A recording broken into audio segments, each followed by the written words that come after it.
लोकसभा में अविश्वास प्रस्ताव पर चर्चा जारी। आज केंद्रीय गृह मंत्री अमित शाह हस्तक्षेप भाषण देंगे और विपक्ष की ओर से लगाए गए आरोपों पर जवाब देंगे। वहीं राहुल गांधी को मंगलवार को सदन में नहीं बोले और आज राजस्थान में उनका कार्यक्रम है, जिसके चलते अब गुरुवार को सदन में बोलेंगे राहुल। उधर ऐसा माना जा रहा है कि पीएम मोदी अविश्वास प्रस्ताव पर चर्चा का जवाब देने के लिए 10 अगस्त को बोल सकते हैं। इससे पहले मंगलवार को सुबह 11 बजे लोकसभा की कार्यवाही शुरू होते ही 12 बजे तक स्थगित कर दी गई थी, जिसके बाद फिर से चर्चा शुरू हुई। मंगलवार को लोकसभा में अविश्वास प्रस्ताव पर चर्चा हुई। कांग्रेस सांसद गौरव गोगोई ने चर्चा की शुरुआत की। इस दौरान उन्होंने मणिपुर हिंसा से लेकर विदेश नीति तक के मुद्दे पर केंद्र सरकार को घेरा।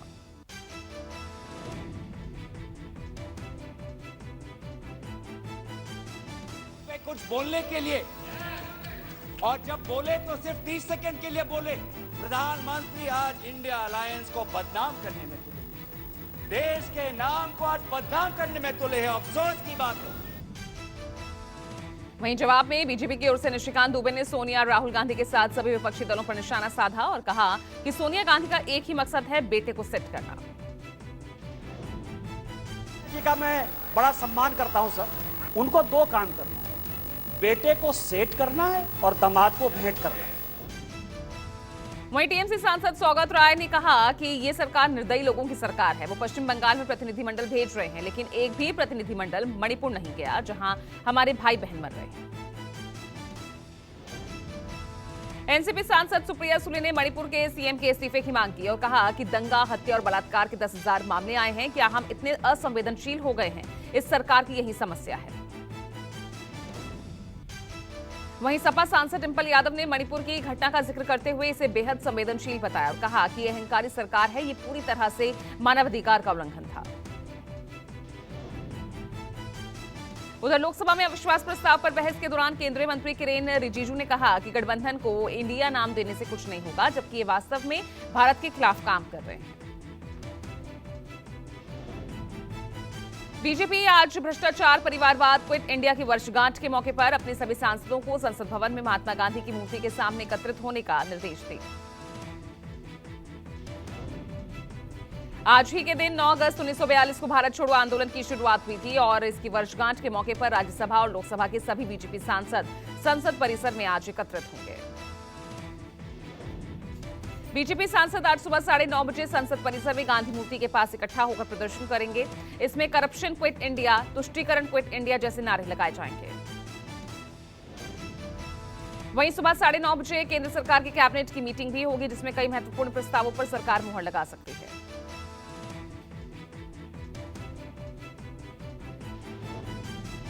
राहुल गांधी की संसद सदस्यता बहाल होने के बाद उनका 18 साल पुराना बंगला वापस मिल गया है। 12 तुगलक लेन टाइप 7 बंगला राहुल गांधी का दोबारा सरकारी पता बन गया। 22 अप्रैल को बंगला खाली करने के बाद ये खाली पड़ा था। राहुल गांधी को दोबारा बंगला आवंटित होने से उनके आसपास के लोग बेहद खुश हैं।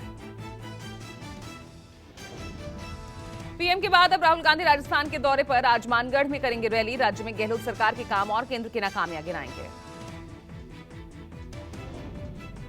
कांग्रेस ने आदिवासी दिवस के मौके पर राहुल गांधी की जनसभा रखी है। रैली राजस्थान और गुजरात की सीमा पर स्थित आदिवासी बहुल जिले में होगी, जिससे एक बड़ा संदेश देने की कोशिश की जा रही है।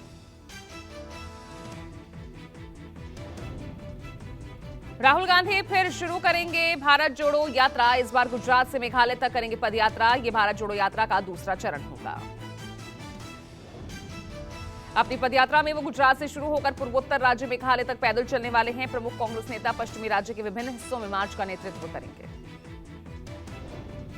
हालांकि अब दूसरे चरण के नए रूट और उससे जुड़ी तारीखों के बारे में अभी तक आधिकारिक रूप से जानकारी नहीं दी गई है। पिछले साल 7 सितंबर को कन्याकुमारी में शुरू हुई भारत जोड़ो यात्रा में राहुल गांधी 12 राज्यों और 2 केंद्र शासित प्रदेशों से होते हुए 130 से ज्यादा दिनों में करीब 4000 किलोमीटर चले थे। प्रधानमंत्री मोदी के एनडीए सांसदों के मिलने का सिलसिला जारी है। पीएम ने दिल्ली में राजस्थान के 28 एनडीए सांसदों से गरवी गुजरात भवन में मुलाकात की। इस बैठक में केंद्रीय मंत्री राजनाथ सिंह और अर्जुन राम मेघवाल और भारतीय जनता पार्टी के राष्ट्रीय अध्यक्ष जेपी नड्डा मौजूद रहे।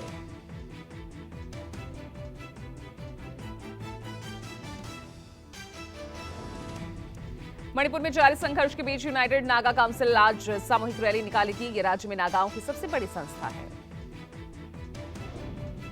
यूएनसी ने एक बयान में कहा कि आज सुबह 10 बजे से तामगिलांग, सेनापति, उखरुल और चंदेल जिलों में जो जिला मुख्यालय हैं, यहां पर रैलियां आयोजित की जाएंगी।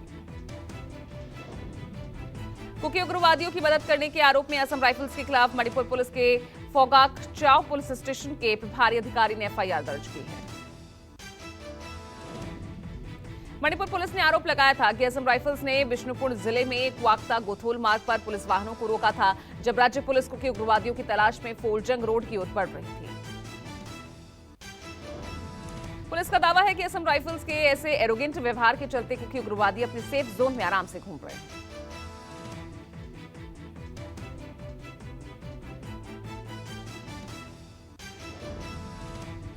विधायकों सांसदों के फोन न उठाने की शिकायत के बाद एक्शन में यूपी सरकार सभी विभाग अध्यक्षों को पत्र जारी कर निर्देश दिए। कहा, निर्वाचित सांसदों विधायकों के प्रोटोकॉल का पालन हो। सभी अधिकारियों से कहा कि सांसदों और विधायकों के नंबर सेव करें, कॉल आने पर रिसीव करें, रिसीव ना कर पाने की स्थिति में समय मिलने पर कॉल बैक करें।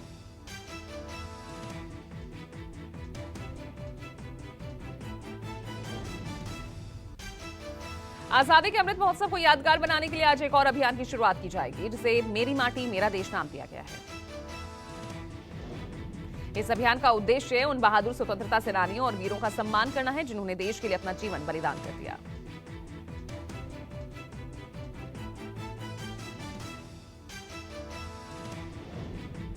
हरियाणा के नूह में प्रशासन ने एहतियातन इंटरनेट सेवाएं बंद रखने की तारीखों को बढ़ा दिया है और अब यहां 11 अगस्त तक इंटरनेट सेवा बंद रहेगी।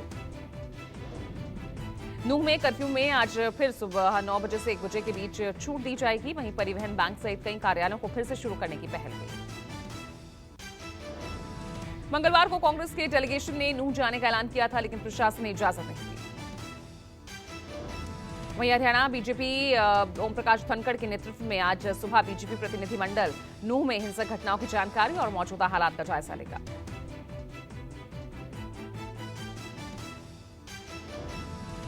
बंगाल में फिर हिंसा की आशंका, पंचायत बोर्ड गठन को लेकर कई इलाकों में लगी धारा 144। बोर्ड गठन से पहले एक बार फिर अशांति की आशंका, भागंड 2 प्रखंड की सभी पंचायतों में बोर्ड का गठन आज होगा।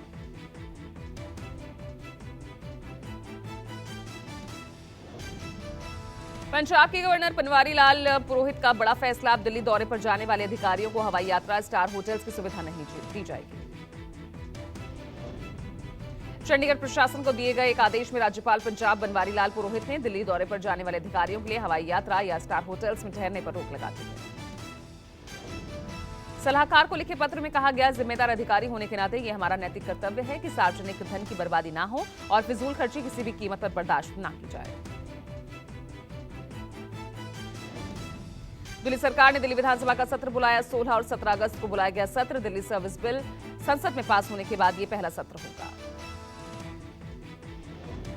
चुनावी तैयारियों में लगी बीजेपी, मध्य प्रदेश में पार्टी 5 रथ यात्राएं करेंगी शुरू।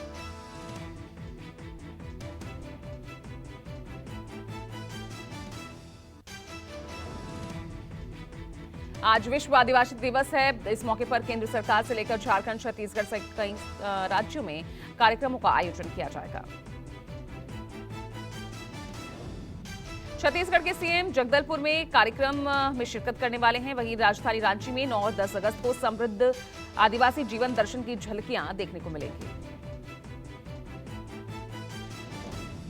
ज्ञानवापी परिसर का सर्वे जारी। एएसआई ने मंगलवार को 6वें दिन भी परिसर का सर्वे किया। एएसआई की टीम को प्रतिदिन कुछ महत्वपूर्ण तथ्य मिल रहे हैं। आज सुबह 8 बजे फिर सर्वे शुरू होगा। जम्मू कश्मीर से अनुच्छेद 370 को हटाने के खिलाफ दायर कई याचिकाओं पर सुप्रीम कोर्ट में आज भी सुनवाई जारी रहेगी। वहीं सुप्रीम कोर्ट बिल्किस बानो के दोषियों की रिहाई के खिलाफ दायर विभिन्न याचिकाओं पर भी सुनवाई करेगा। बिल्किस की ओर से कहा गया कि ये जल्दबाजी में लिया गया फैसला है। उधर दिल्ली दंगा में आरोपी उमर खालिद की ओर से दायर जमानत याचिका पर सुप्रीम कोर्ट आज सुनवाई करेगा। उमर खालिद पर दंगों के दौरान गैरकानूनी गतिविधियों में शामिल होने का आरोप है। जम्मू कश्मीर पुलिस को बड़ी कामयाबी मिली। उत्तरी कश्मीर के केहनुसा बांदीपोरा में चेकिंग के दौरान टीआरएफ संगठन के एक आतंकी सहयोगी को एक हथगोले के साथ पुलिस ने गिरफ्तार किया। कानपुर यूपी पुलिस ने बड़ी कार्रवाई करते हुए गैंगस्टर सुंदर भाटी की 3.5 करोड़ की संपत्ति कुर्क की।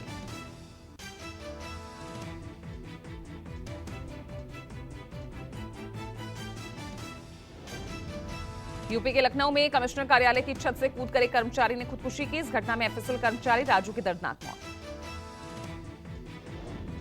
बहरीन से कोचीन आ रही एक महिला कस्टम अधिकारी को पकड़ा गया। महिला से लाखों का सोना बरामद। जूते के सोल के अंदर छिपाकर लाई थी महिला। अधिकारियों को महिला के पास 275.94 ग्राम सोना मिला है, जिसमें 2 चौकोर आकार के काले रंग के पैकेट और 253.45 ग्राम वजन की 5 कच्ची चूड़ियां और 1 सोने की चेन शामिल है। पहाड़ों में लगातार आफत बनकर बरस रही है बारिश। बद्रीनाथ राष्ट्रीय राजमार्ग का आधा हिस्सा तोता घाटी में गंगा में समाया। अब ये रास्ता कब तक खुलेगा साफ नहीं है। फिलहाल प्रशासन की टीम मशीनों से लगातार सड़कों पर गिर रहे मलबे को हटाने के काम में जुटी। ग्रामीण और पर्यटन क्षेत्र के नाले भी उफान पर है, जिससे जानमाल का नुकसान हो गया। उफनाते नालों से टूरिस्ट कैंप तबाह हो गए। हल्द्वानी में 3 घंटे की मूसलाधार बरसात ने शहर में मचाया तांडव। जगह जगह जलभराव और बरसाती नहर ओवरफ्लो होने से कई जगहों पर लोगों के घरों में पानी घुस गया। बारिश से काठगोदाम के कलसिया नाले में आया उफान। 2 मकान क्षतिग्रस्त। जानकारी मिलने पर पहुंची टीम ने वहां फंसे करीब 150 लोगों को बचाया।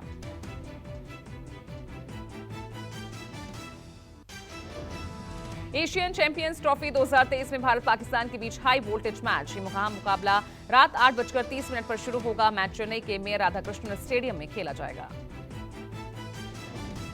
भारत वेस्टइंडीज के बीच खेले गई T20 सीरीज के तीसरे में भारत की वापसी। मेजबान की टीम को 7 विकेट से हराया। 2 मैच हारने के बाद भारत के लिए करो या मरो वाला मुकाबला था। इस मैच में जीत के सूर्य कुमार यादव वो इसी के लिए जिम्मेदार रहे और उन्होंने शानदार 83 रनों की पारी खेली। मैच में वेस्टइंडीज ने पहले बल्लेबाजी करते हुए 20 ओवर में 5 विकेट खोकर 159 रन बनाए, जिसे 18वें ओवर में ही हासिल कर लिया गया। भारत के लिए सूर्य कुमार यादव और तिलक वर्मा ने शानदार बल्लेबाजी की, तो वहीं कुलदीप यादव ने 3 विकेट लिए।